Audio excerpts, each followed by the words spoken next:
Ladies and gentlemen, SP Guide Publication, sponsors of today's event, are holding lucky draws. After session 1, you all are requested to please drop your visiting cards kept in the bowl outside. At the end of the seminar, the winners will be presented with smartphones, provided they are present at the end of the seminar.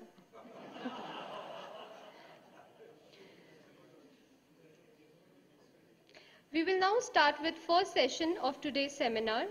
The session is devoted to technology imperative for national capability.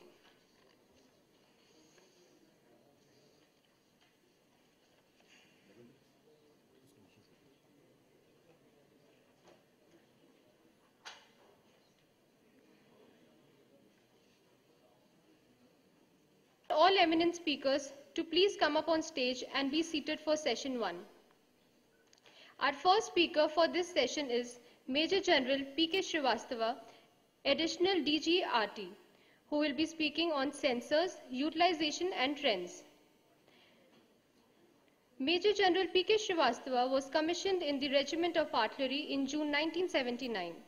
He has held important command, staff and instructional appointments including General Staff Officer Grade 3 of an Artillery Brigade, General Staff Officer Grade 1 of an Infantry Division and Colonel General Staff of a Mountain Division.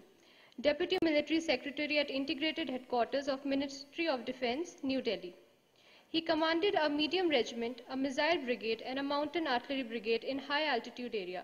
The General Officer has taken over as Additional Director General of Artillery on 21st October 2013. Our next speaker is Lieutenant General K. Surendranath, AVSM, SM, VSM, Chief of Staff, Headquarters Southern Command. Lieutenant General Surendranath is an alumnus of National Defence Academy and Indian Military Academy. He has held varied command and staff appointments. He has acquired degrees of MSc in Defence Studies, MSc in International Relations and Global Security from UK, and 2 MPhil degrees. He is presently pursuing a doctorate with a thesis in corporate military leadership. Known for his innovative thinking and effective implementation, his major achievement includes setting up of defense cooperation for the Indian Army and promoting cooperation with a number of regional and European countries. Our next speaker is Lieutenant General Anil Bhalla, DGPP Clause, who has already been introduced. General Bhalla will brief us on core technologies impacting modern warfare. Next we have Colonel KPM Das, who will speak on unified battle space. Colonel Das joined Cisco after 6 years of business leadership in the IT service industry, first with Persistent Systems and later with Mindtree. Prior to tenures in IT industry, he was with Indian Army for 25 years. He had a year stint with the United Nations in Angola as a military observer, overseeing post-election political processes in 1994. An author and contributor in areas of information and non-lethal warfare to journals like USI and Telematics. He is also a former member of Core Group on Information Warfare and author of DII Proposal. To chair the session, we have with us General Devendra Kumar, who has already been introduced. General Kumar will also speak on anti-technology shaping the battlefield. Over to you. Over to Chair, sir.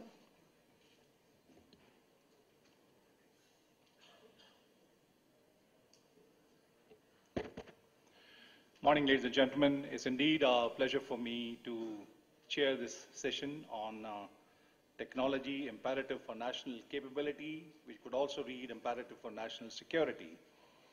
I'm grateful to General Dhruv Katoj and his team from Clause, as also Jayant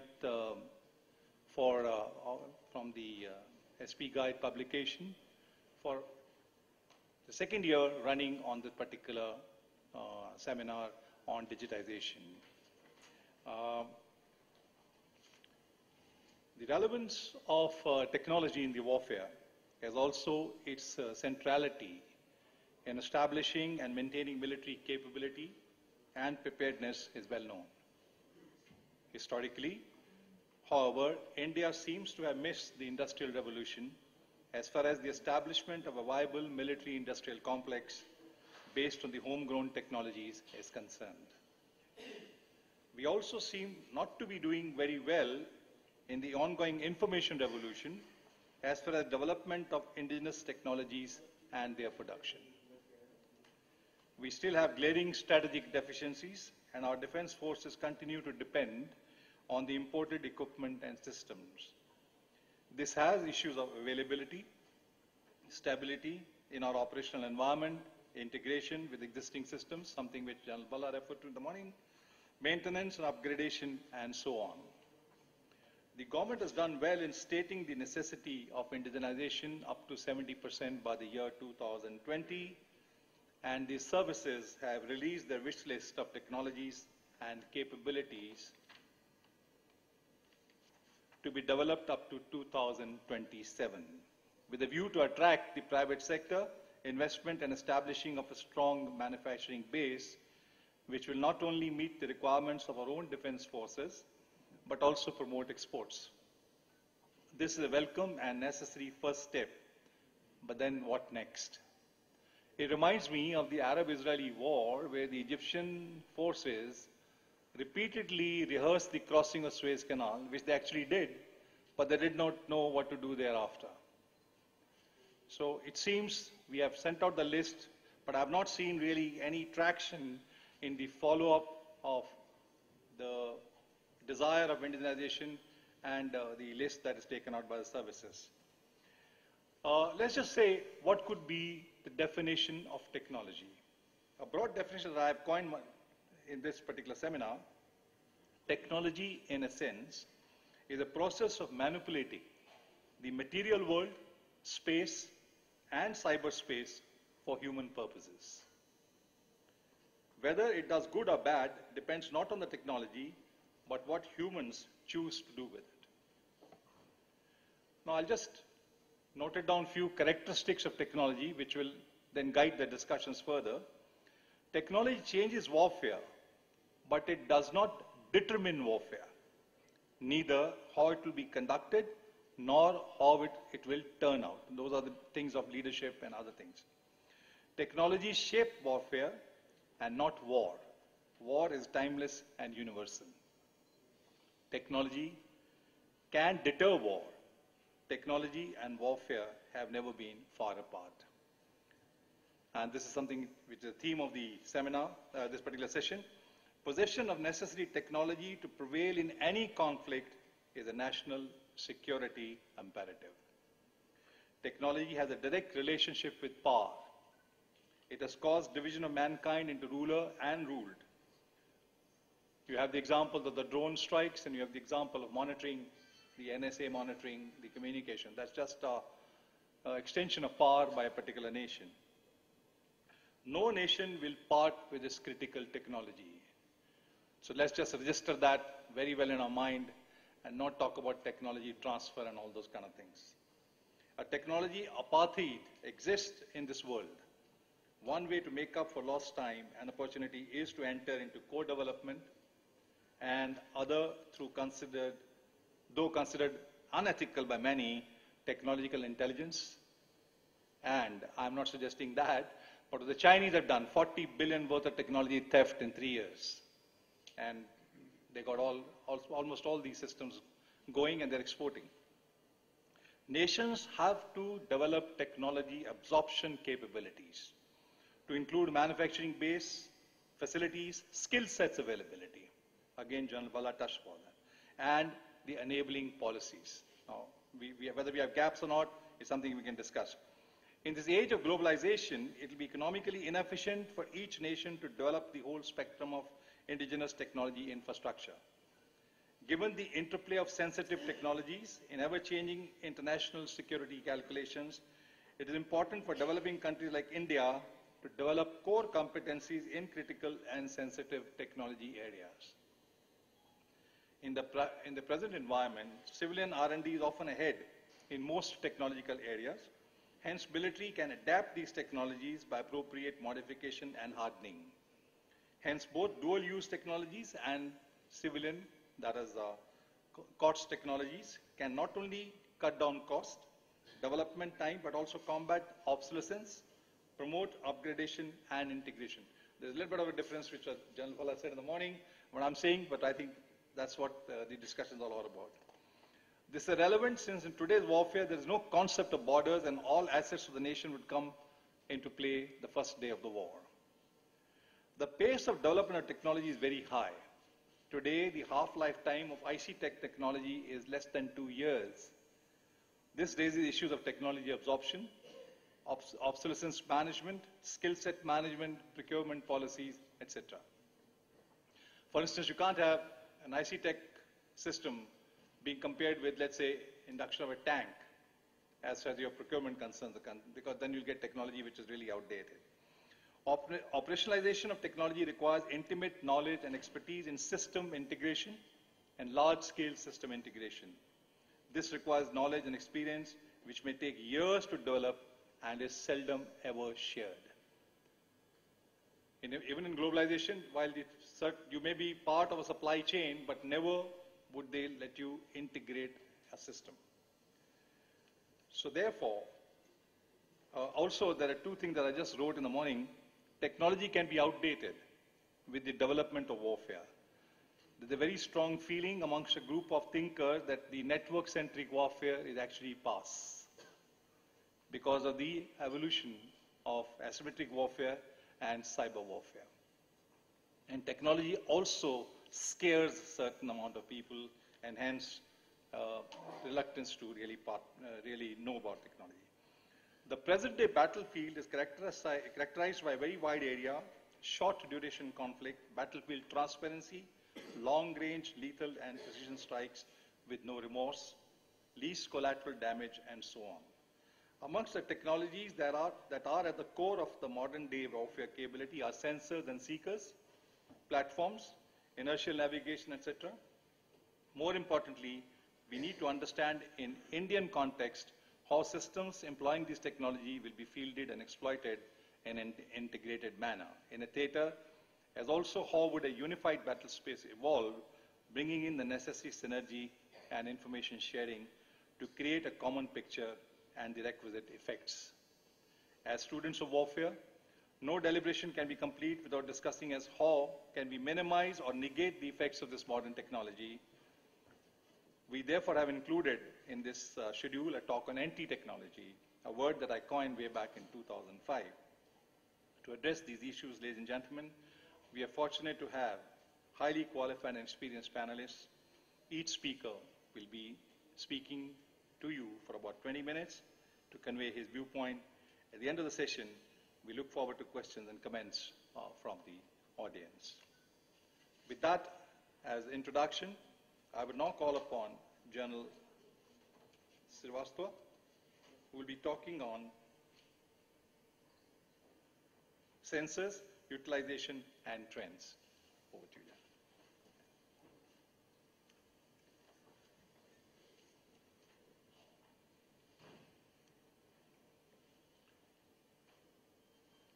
Come on the screen.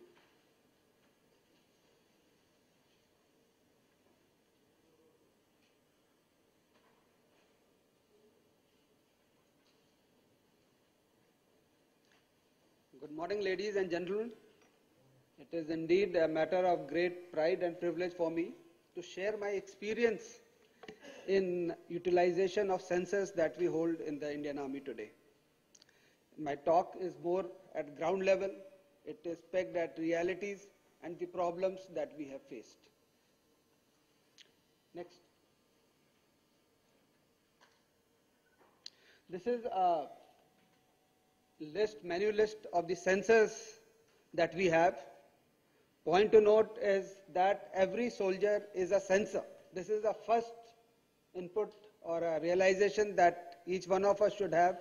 Every soldier who is in contact with troops, he is perceiving, he is thinking, he is a sensor, and he can give valid, relevant information to the commander if he has the means of communication and he knows how to transfer that piece of information to the concerned commanders. We have Ghataks, commando OPs, intelligence sources, recce troops, which are part of the MEC battalions, armored regiments, special forces, UGSs, that is unattended ground centers, sensors. These are all well known. Similarly, the technological end, LORAs, HHTIs, TIIs, I don't have to list all of them here. But for just to focus your attention here, point to note which I want to make here is that is WLR a sensor in strict sense of the term? We have weapon locating radars. They are used for locating guns and artillery of the enemy. But for this discussion, we have kept them out of this list of sensors because it relates largely to counterfire.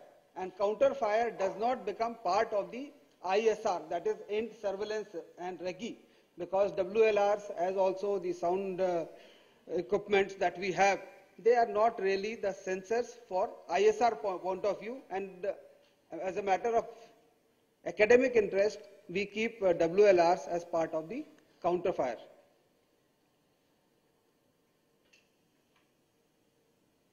The aerial sensors that we have, UAVs, short range, MALE, HALE, aerostats, Army Aviation Hepters, they are equipped with helicopter mounted surveillance systems. Then Air Force, they have got huge amount of sensors, electro-optical, synthetic aperture radars, SLARs, satellites, surveillance centers of the flanking formation, and various government sources. So these are the variety of sensors that we have. How are we utilizing? That is what I'll explain on this slide. Will I be audible at the rear if I go close to the screen? Am I audible in the rear? Okay. So,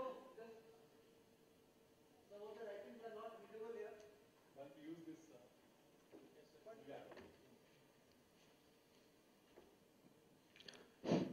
At the battalion level, we have normal HHTIs, we have soldiers who are in contact, troops in contact. They are at battalion level. Then we have a brigade level, div level, corps level, and the theater level. Now the sensors at each level are different. At battalion level, we have HHTIs. At brigade level and div level, we have LOROS, we have medium range and short range battlefield surveillance radars. At corps level, we induct the UAVs, which are short range and HALE and MALE variety. And we also have the Air Force, because their inputs are also available from the various sensors that we have, and we have the joint ISRC. The problem is that there are sensors. Now all this data has to be collated, collected, and sent to the relevant command post. That is the main issue which concerns our digitization. Presently, we have only a very elementary software which helps us do these things. At a battalion level, it is done largely manually, that whatever information is received is sent to the Brigade Surveillance Center. From the Brigade Surveillance Center onwards, digitization may start. We may have softwares, we have computers which are linked through our communication systems with the Div Surveillance Center. Now, someone has to know what is the information required, and someone has to feed that information to the concerned center.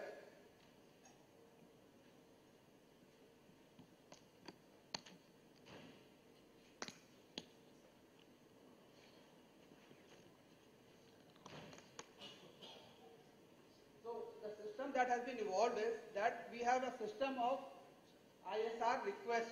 There is a format which is like a spreadsheet on the Excel. It lays down what is the requirement. This requirement is at the battalion level. The battalion commander sends his requirement for ISR to the brigade level. The brigade commander compiles, or the staff at the brigade compiles the requirement of all the three battalions, adds his own requirement and sends it to the div level. Same activity is done at div level, that he compiles the requirements of the three brigades, adds his own requirement and sends it to the corps level. Now at each level there is certain requirement which gets added up, but each level also has certain sensors which are directly under its command. When these sensors are there, they can directly task these sensors to get the information and pass the results of the sensor activity to the concerned lower unit of formation.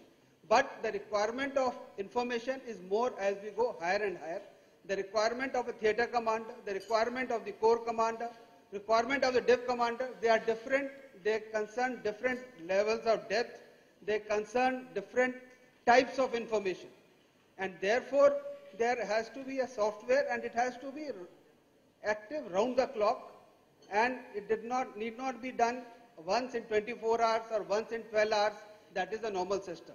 So what is required is a software in which at each level, a battalion level, brigade level, div level, corps level, whatever is the requirement is fed, and that keeps going from bottom upwards to the top. It should get collated simultaneously, and the orders for implementing, that is an ISR op order kind of thing, is issued immediately. What this ISR op order does, tasks a sensor. If there is a, say, ammunition dump 60 kilometers in depth, this UAV, whoever is operating the UAV, the battalion command, the SATA regiment CO, he plans the routing of this UAV so that it answers the requirement of that commander. So this whole activity has to be done simultaneously, and managing just few UAVs itself is quite a task. And when we have all these sensors, which at the command level may total more than 100, it becomes difficult to handle all of them manually. Presently, we are doing all these things manually with little support from the computers. What we need is a totally automated system that each requirement is fed simultaneously, as it is there, from the battalion to brigade to div to corps and command. So everyone knows at each level what is the requirement of information. Everyone knows what are the sensors which are available at his disposal. And those sensors are therefore tasked by the concerned level. Whatever is not within the requirement, within the authorization of that level, can be given a level upwards. This is how it goes right up to the joint ISRC, which is at the command level. Why it is called joint? Because the IAF and the Army, both ISR centers, can be co-located. Although their communications are not compatible today, but information can be taken on a CD from one and loaded onto the another system. So we have a joint ISRC. Ideally, they two should be linked, and this process of linking should go right upwards up to the Army headquarters. So we have the ISR requirement, then there is an ISR op order. Based on the ISR op order, based on the results given by the sensor, what is issued is called an ISR summary. Like we used to issue an int summary in earlier days, what is issued an ISR summary. And, morning sir. And this ISR summary gives out the latest information to all commanders down below. So if in front of X battalion a certain activity has taken place, it has been picked up by a certain sensor, it is known to his brigade commander, it is known to his div commander, and it is known to his army commander. All immediately it has occurred. There is no time delay.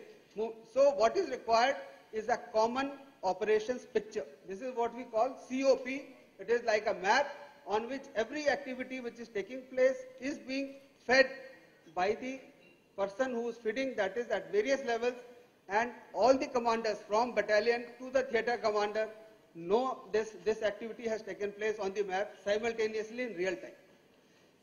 We have done it in a very manual way, in a crude way, but this is a tremendous scope for digitization. If this whole activity can be digitized, fighting the battle becomes, because the situational awareness of the commanders at all levels improves tremendously. If we can achieve that, then our utilization of sensors becomes meaningful. Sensors without this network of communications and command and control do not deliver their optimum potential to us. That is the situation today. So we need a software which we call ISR degradation and visualization software. Now besides the ISR, after the ISR an action has to be taken, which will involve movement of forces or hitting certain targets in depth. Therefore, the commander should know what decision to take. That decision should also be given on the same net, and that decision is conveyed to the concerned force commander. If there is a SMERCH regiment or a long-range vector which is available, on the same computer that CO can be tasked that this is the target, you engage within next 5 minutes or 10 minutes. So everything becomes automatic. Movement and activity, for example, a set of tanks are seen 30 kilometers in depth. They are picked up by a UAV. UAV transmits the information to the theatre commander.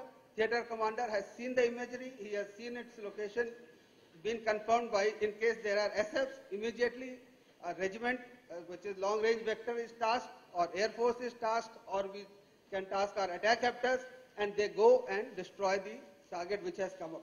So all this has to be done near real time. So we need a common operations picture which is generated and flashed to all the commanders simultaneously. Although area of interest of each commander will be different, a battalion commander may see only what is in front of his battalion, but the theater commander knows what each battalion commander is seeing. So he needs a very huge ops room. Because if we have to display an area of say 300 kilometers or 400 kilometers by 400 kilometers, a small size ops rooms that we have today may not suffice. We need huge ops rooms, we need proper visualization softwares. So that visualization has to be realistic. Otherwise, on a map, if 5,000 activities are taking place, it is very difficult for a staff to pinpoint what activity has taken place when. Therefore, we need a proper visualization software. Important activities are flashed. They may be accompanied by a sound signal or a flashing signal, so that attention of the commander is diverted to that activity. So this is the requirement of digitization in the utilization of sensors. We are grossly lacking in this field today. I'm not sure what is in the situation in the rest of the world. Maybe other than USA, most other countries may not have this kind of software. Next.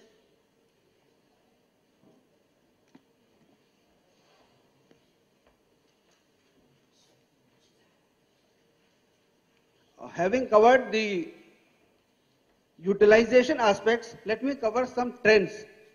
Now, presently, as far as we are concerned, we are looking at surveillance or ISR as I is equal to S plus R. That is intelligence derived from surveillance and recce.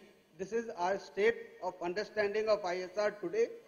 This understanding is there in most countries of the world.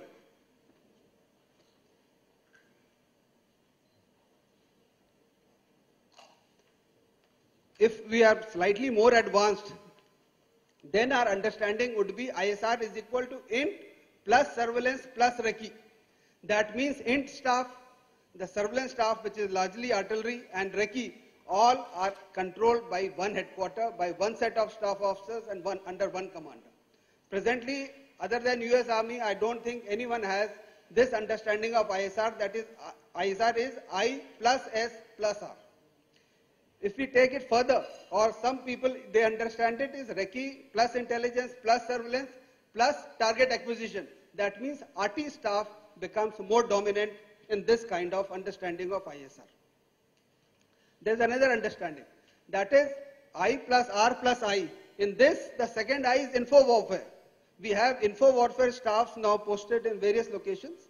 Now these info warfare staff, which handle psychological warfare, cyber warfare, and intelligence and info, all three together can also be a great source of information and surveillance. Now all these have to be interlinked. That means all info warfare staff, surveillance, that is RT, target acquisition, and couple it with degradation. That means orders for engagement of that target is also being given by the same set of staff. So this is understanding is IRIS-STAT, which is even a larger concept. We are still far from it, but that is the direction in which we should be moving if we want to utilize our meager ISR resources to effect. Now this whole activity is not to be done only during war. If we imagine that this kind of command post will become functional during war only, then we are living in a fool's paradise, because all these people have to be trained. Their senses have to be trained. They have to do the staff work, and they have to be well practiced. And this can only happen if we have it during peace also. Therefore, we need what is called a persistent surveillance. The surveillance has to persist throughout peace and has to be active during war. So the future concept, or what is I think is there in the US also, it is called persistent surveillance, and in which degradation and target acquisition gets added during war. And now the situation is of hybrid warfare. Now hybrid warfare, we have to target non-conventional forces also, which means monitoring of communications on mobiles, monitoring of other kinds of communications and all activities. So this whole work, this document which is emerging because of the existing situation, we have to have softwares, we have to have algorithms, various methods, because it is not easy to know what one militant is talking to the other. So all these activities have to be merged together in one common national level software and command post. I have covered ISR D&V software. In our formations, we have tried to make something which is very crude, but I'm sure with the participation of the industry and greater amount of knowledge that they have, we can, within the country, can come out with a system which is very, very strong and which will multiply our capabilities manifold. Last issue which I want to highlight is last mile connectivity in all this thing. What happens is, what we practice during exercises, all this information lies in the command posts or in the ISR centers or in FMCPs. But the commander will seldom be in that ISR center. Commander is where the troops are, where the action is. So the information is known to the staff, but he is not able to convey this, the staff is not able to convey this information to the commander in the same amount of sincerity and depth which is required. So in all the softwares and communications, the last mile connectivity is very important. We all achieve great things in the ops rooms, but from how to transmit it from the ops room to the commander, who's detached, who's on ground, who's in contact with troops, often becomes difficult. And if it is not done, a crucial decision gets missed. So this is what is my experience on ISR utilization and trends. With this I end. If there are any questions, I'll answer later. Thank you. Thank you, General Srivastava. We'll take the questions in the end. So those of you who have, just kindly write it down after the panelists have spoken to you. And I'll also take the comments towards the end. So I will now request General Surendranath, who will be talking to us on platforms which make the technology drive. General Surendranath.